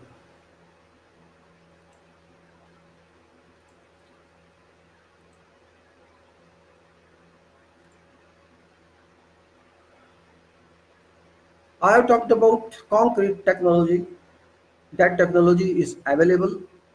It is being done around world, but I did not find that in our great nation where millions of engineers are available, but they are ignoring, they are not thinking, they are not ready to accept that. If they know, I'm sure they know it. But why it's not happening then is unclear to me. They should force, they should force manufacturer, they should force builders, promoters, and whosoever are stakeholders in projects, they should be advised that this is better and this is not better. Still, OPC is on move. OPC with just you can say 15 to 25% replacement of PA. PFA, if you compare PFA and GGBS, PFA is not that much consistent and competent. PFA just pulverized fly ash, whereas GGBS has many variations. There's a limit of percentage in PFA, but it just can, you can say it can act as a very small, low shrinkage material, low reaction material, but GGBS has percentage variation of replacement. PFA is not that capable. GGBS is grand and grand alternate cement material, and more than that is MS also, which I have not discussed with you. MS is called microsilica. This is called silica fumes. These fumes are very great, but of course expensive. When silica fumes means those fumes of silica which can coat themselves around particles of cement, and these keep like sending, and then you use MS, say 9-10% MS in place of cement, add to that percentage and use microsilica concrete on your project. You have to apply vibrator to break that coating on cement particles by that silica fumes, which is like when you're smoking, you release some smoke. That smoke is called that particle of microsilica, which is of course very efficient performing. This replaces, you can say, this prohibits corrosion, this prohibits carbon ingress, this prohibits, you can say, rapid chlorination of concrete. Rapid chlorination materials cannot penetrate surface of concrete, but it is very expensive. So in between PFA and microsilica, we can say access GGBS, which is not very expensive, which is hardly, I can say, 2 or 3 rupees per kilogram, and it's more, you can say, cheaper than cement. So one cement bag, say 300 rupees, or you say 320 rupees per bag, which is say 6 or 7 rupees per kilogram, and we buy with 6, 7, 8 rupees per kilogram. While this is cheaper than that, but we are not thinking of that. What is reason behind that? You may say this is not available. On what basis you can say this is not available? This was done at 1500 degrees Celsius quenching, and we then ground it after then, and that is called GGBS, ground granulated blast furnace slag, which is life of concrete, which reduces all cracks due to low degree of shrinkage. There's low heat transmission, low heat formation. This takes time, of course, for setting, for getting strength, but it stops all cracks, not even hair cracks. It gives surface finish in a way. It, of course, is very smooth if plywood is used or shuttering. It, of course, takes time for setting, but ultimate stress is same or more. So we will not find any cold joint. If there is cold, I have seen many projects, cold joint is very common. There is no, all surfaces are like this, tagging. There is no control on vibrators. I'm simply saying, when you put, suppose, for example, column you are pouring at every 40 centimeter approximately. Why I am calling 40 centimeter? That's no law as such. There's no rule. It is because your vibrator nozzle is say 40 centimeter. It should go into concrete layer completely to vibrate that, to solidify that, to densify that, and you should just form that layer in. When bubbles rise, you leave that layer so that that level surface is formed, and this will create some time. This will take some time for setting, and that time for setting and next layer on that time is limited. And if you say do concrete after 1 day or 2 hours or 3 hours with this layer and that layer is set and it will go cold, its heat effect is gone. So before this gets set as cold, next layer should come on that. So we say take 40 centimeter consolidation, or you can say solidification of concrete, setting of concrete, then another 40 centimeter immediately before this joint is set, and then other joint set, that your nozzle of next layer should go into bottom layer which is hot, and this should go rising like that. That is called vibration. That is called vibration of concrete, application vibrator, which we don't understand like that. They do just think vibrate, go, then next. So some is like that, some joint is like that. We can say these are called joints. There is not even contact between both layers. There's a gap, there's a void, there are some differences. This is not called concreting. This is called baseless technology. They get honeycombing in that. Honeycombing, there's a porosity, there are voids, and this is not very dense concrete. There are so many defects in that. I have no way to iris many. I put somewhere that photos after some time so that you can see those defects. I visited projects and saw those defects there. You are using M20, M25, M30, M35, M40 concrete, and you're not able to get these joints clear, to get hot joints, to get good surfaces. This means you are not understanding what material should be applied, how it should be applied. Your people are not trained on vibrator. You don't understand what should be done, what should not be done. There is no method statement in writing. There should be a method statement in writing. People don't understand method statements. They don't know what means by that. Oh, I know this work, I shall do this work. I know this work, I shall do this work. I know you know this, but you have to communicate to a junior person, to a worker who is working for you. That supervisor, that foreman does not understand what is in your mind. If that man cannot understand or unaware of what's in your mind, you are not able to communicate to him. How that person shall know what you want? You have told him you are not on site, you are gone home, or you are gone somewhere else. So the site that person is working out of his choice, he forgets what you said. This is what is not here. There's a gap. There's a gap of communication. There's a gap of understanding. Engineer is not communicating to supervisor, or supervisor is not communicating to foreman. There is a difference. People don't know what to do. They just do layman job, put concrete. Nobody is checking slabs level. Nobody is checking column alignment. Nobody is checking verticality of column. Nobody is checking where they should be prop. Nobody is checking how much should be done. They are just doing layman job. Engineering technology is available, but we are not using that. Even if you go to metro and see, precast and cast in situ both are clearly visible. It should not be. Precast is factory done. Of course, it is very good quality. It is steam cured, it is well pressed. But if you see columns which are cast in situ, you will find another thing, oh, this is different. Why is different? There should be no difference, but there is. Joints are not clear. Surface texture is not uniform. I saw this in metro, many metros. I'm not criticizing it. It's a good work. But I'm just giving an example. Same, you go to any building, even government building or private building or multi-story building, you find same type of thing. There is some steel seam, they just put some water on that. There's some honeycombing, there's just, nobody cares about, there is no chemical application, there is nothing. They don't even understand that, and okay, done, put some close it to left, nobody should know. To whom you are cheating? You are cheating yourself. If you say, I have done this as a contractor, my engineer should not see this, you just put some Hessian on that or something on that and hides it. How long shall you hide? You can hide works. Ultimately, this is your money. You are being paid for that. You are not using that metal. This is your fault. You are not saving any money. Of course, I'm not saying you are saving money. You are not saving money, but your workmanship, your quality is poor. That is what we want to change. We have to change quality. We have to change workmanship. We have to change safety control. We have to change management control. We are not changing all that. We are just saying it for change. Engineering is engineering. It is there. What change you want? You apply that. That is change.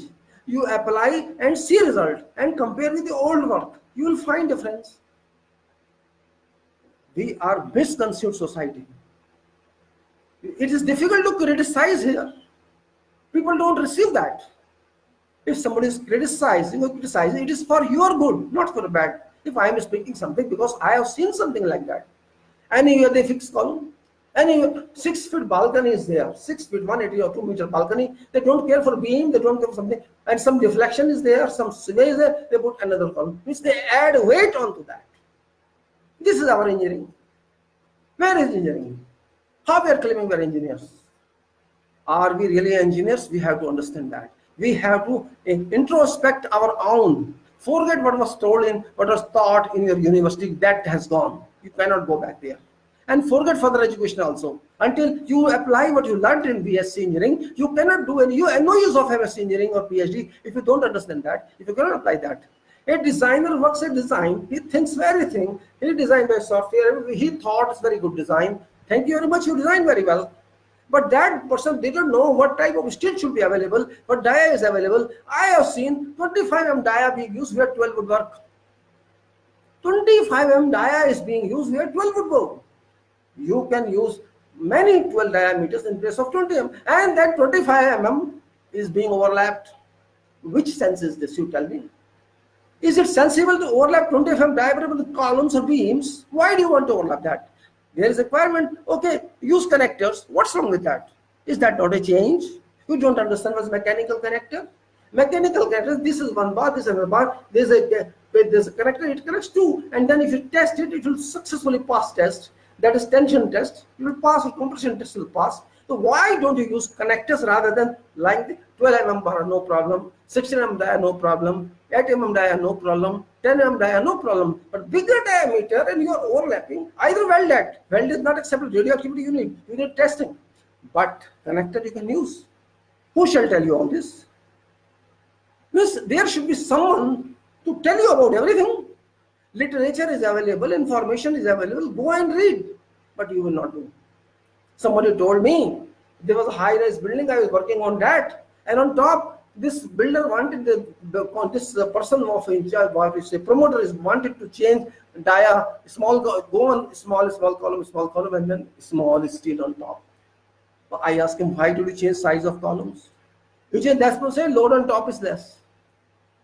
A promoter shall decide load on column. I asked him, what about window load and seismic actions and bending moments? They don't care for that. They say load is here less and down is more. This is engineering going on, and engineers are doing it. They are not, they're helpless to talk. They cannot object because he is doing his job, he has his salary, and that promoter says, no, you are wasting my money, you are wasting my steel. You have to use so many kilograms per square feet of this. They are deciding that way. You have to take kilogram per square meter of slab. Is that your yardstick? That is your formula. This is happening. What did you do about that? Did institution of engineers or some other think on that? Did you think what about bad structures? What about defective structures? What about something else? Why we want to hide some accidents? Why do we want to hide bad quality? We have to expose it.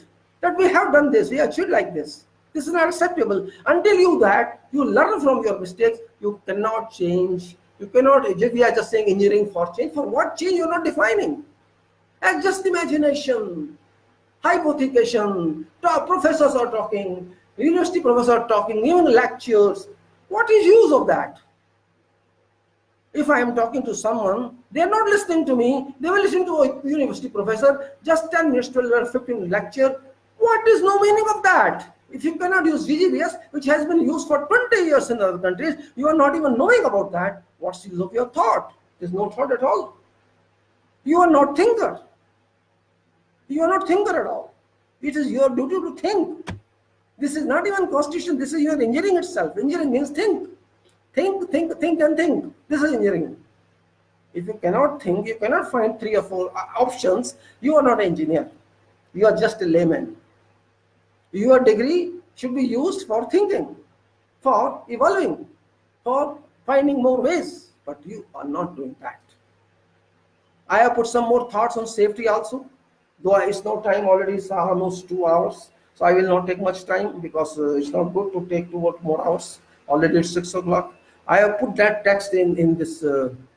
You can read that safety because that's a document. I already conducting safety talks to you daily. Today I wanted to conduct about this Engineers Day 52, Engineers Day on 50 September 2019, which was thought instantly just to talk about it, because if I go to institution and take paper there and speak on paper, it's just 10 or 12 minutes, which is not adequate to explain something about this. And until we explain, we listen to something, you cannot reach some decision. What is formality? There's a difference between formality and action. If I complete formality, I don't care for, I don't value that one. They take 3 or 4 hours in that session, and hardly, if you allow 10-12 minutes to one speaker, and you take time in photo session and for this and for that, this I don't like that. When we are going, we are wasting time, we are consuming hours and hours, whole day, you can say half day, and you are just talking for 10-12 minutes. I think it's hoax, you can say. It is no use at all. If I'm not giving something to someone, or if I am not receiving some information from someone else, there's no use at all. Just showing and showing, well, I'm not, there's no criticism. Fact is that we as engineers should understand that life is not easy. Engineering is a religion. Engineering is a profession. Engineering is a dedication. Engineering is devotion. Engineering is nation. You have to make nation. Forget what others say. If you make, others will enjoy. If you don't make, if there is no electricity, no electrical engineer, city cannot work, house cannot work. If there is no mechanical, electrical cannot work. And if there is no building, you cannot stay. Everyone is interdisciplinary. Everyone is dependent on others. Nobody is independent in this world, and more people shall live. And I explained in GGBS issue. Say how much. See, I said that 92.7% of 46 kilogram of one cement bag is releasing carbon dioxide. You just imagine how many millions of bags of cement are used. Everywhere work is going on, road work, building work, all works, factories work. Millions and millions of cement bags are used. Just calculate how many carbon dioxide units have been disposed to weather. Who is responsible for this pollution? We are responsible. Why don't we think that replace it? Is it wrong? Is it not a competent talk? Is it not a consistent point? We have to consider ourselves. Why do we ignore it? Why do we not want to change? Why don't we change our work culture? Why don't we change our philosophy? We want to decorate house, we want to decoration everywhere, we want very good architecture, we want elevations, we want sides, we want everything, but we don't want good structure. This is common. You are wasting time in structure. Why is there so much steel and so much sorting and so much concrete? Everybody says that. But they don't say this is good for structure, this is good for future. Plaster can be replaced, brickwork can be replaced, but concrete cannot be easily replaced. We have to understand this point. So change is change. Engineer for change.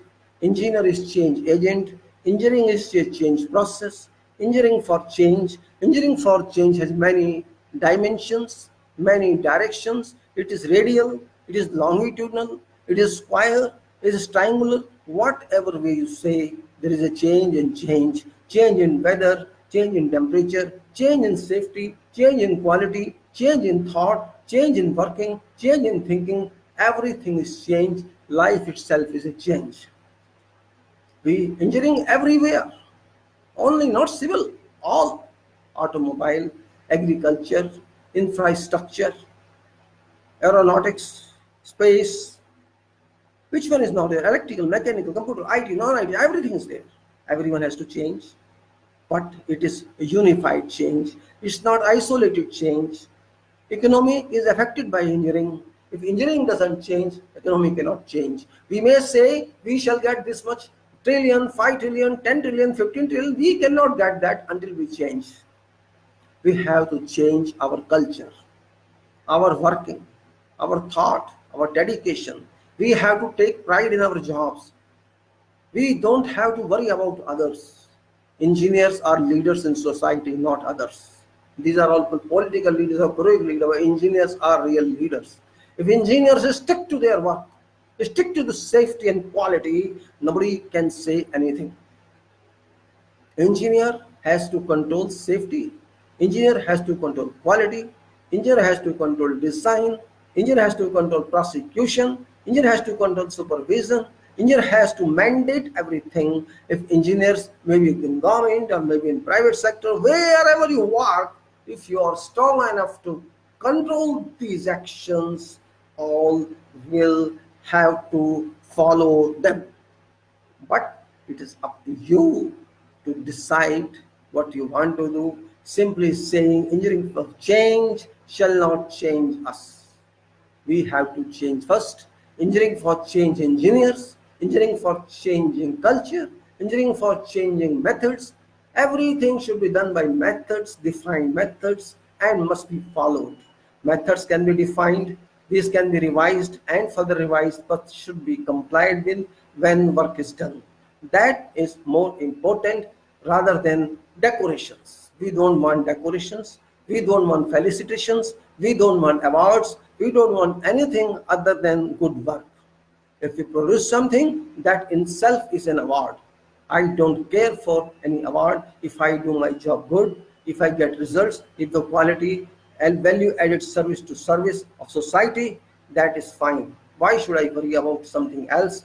When I feel satisfied that I have done this one, good work, very good work, and other person may be satisfied or not, but I have done to my full extent of knowledge, full extent of dedication and devotion. Why should I worry something else? Awards come, go, who bothers about that? My award is my work, my result. People may criticize that, but I know what contribution, whatever contribution I have done onto that, that is very, very important than something else. This is what I have to say. That is more and more important. So we have to celebrate this Engineers Day. In that case, we say on this 52nd Engineers Day 2019 in our country, Bharat, India, that I take oath, I have to change my culture to do good engineering in office, to do good engineering in designs, to do good engineering in planning, to do good engineering on sites, in manufacturing sectors, in factories and floors, everywhere, wherever we do our work as engineer, we have to do to our conscience, to our professional knowledge, to develop more knowledge, to think on that knowledge, to apply that knowledge in compliance to provisions whatever we have, and to chart out additional procedures. And that is what we have to serve our society for. We have not to think about cost, we have to think about proficiency first, and then to minimize cost, so that our products whatever we do should be suitable for every section of society. Maybe it is poorest of poor to richest of rich. This what we, when we get this kind of caliber, we get this kind of consistency and efficiency in our approach, in our culture, in our working of engineering, in our engineers status. Only then we can say people should know what engineers do. We know that my oath may not work in that way, but it's not question of oath. It is question of understanding and undertaking, but it's a question of determination. It's a question of dedication that we have to keep in mind. Doesn't matter if I don't sign oath. Oath signing is very common. It doesn't work in the way. Your oath is inside your soul. Your soul should not accept something wrong. Your soul should say, no, I need this one. You have to listen to your soul and check that, analyze on that information based on your practical experience, based on theoretical knowledge. That is very important. Otherwise, you are just cheating yourself. You cheat yourself, your profession, your work, your society, your nation. If you cannot apply engineering knowledge onto your subjects, your work, your projects properly, you have to find out it's hard work. It's not soft work. We have to work against weather, we have to work against provisions, against materials, we have to do all kinds, we have to use human resources, we have to use equipments, we have to use all kinds of resources, we have to flow our sweat, we have to use our blood, your mind, everything we have to use. Only then we can produce some goods, some products, some can say deliveries of our requirements which are expected of us and what is intended for people. And it's not so easy. It's very difficult because basis on knowledge. A person who's having 40 years experience, a person who's having 4 years experience, 1 year experience, both are different. It's your duty to communicate to your juniors and others what engineering is about, what work is about, what change is about. It's not simply in lectures or in statements or talks or somewhere you can get everything. It's question of practical application. It's a question of pragmatism. It's question of experience. It's question of observance, and it's question of talks. It's question of experience and experience and experience. And you have to learn from various experience, various results. Results don't come in one day or 2 days. It takes time because projects take time. Every day you have to learn. Every day you will make mistakes, of course, but you have to correct those mistakes. You cannot say that it's 3.5 error and 1 million. Error has no limit. You have to learn from errors. You have to learn from people. You have to learn from others. It's all raw material to useful material, raw material to finished product. That is what is required. And it is very, very interesting to talk about this. We are not bureaucratic people. We are not political people. We are not social people. We are a combination of all. We are maybe few percent is political, because we have to look into politics also from an angle that society moves further. It's not simply to become a leader or MP, MLA. Question is how we can change society, how we can change ourselves, how we can develop, how we can manage with bureaucrats who don't believe in site works, who don't believe in something else. They believe only in bureaucratic system. We have to change that also. We have to change our systems, our cultures, our society, everything. This can be changed only we have changing mind, we have changing attitude, we have changing systems. I can say adaptability. If we don't adapt that, we hesitate to adopt, no new system can come in, only old will go on. We have to chart out new systems, new routes, new materials, new technologies, new sciences, and new methods every day. On every project we have to learn from. That is most important. Simply saying engineering for change is not adequate. It's a long-term process. If you want to change, if engineering for change is to change nation, it has to change complete philosophy. It has to change everything. With that, I like to close this talk now because it's only 2 hours more. So I'll talk tomorrow or some other time when I'm here about safety continues. So this is Engineers Day, 52nd Engineers Day in Bharat, India, and I again wish you all best for this happy Engineers Day. Bharat के अभियंत्रिक दिवस पर आप सबको बधाई, आप सबको शुभकामनाएं मेरी तरफ से। भारत की जनता को, भारत के इंजीनियर्स को, भारत के फोरमैन को, भारत के सुपरवाइजर्स को, सारे वर्कर्स को, जितने भी लोग इन्वॉल्व हैं प्रोजेक्ट्स पे इंजीनियरिंग में, सबको मेरी तरफ से बधाइयां। Congratulation everyone. जय भारत, जय संविधान।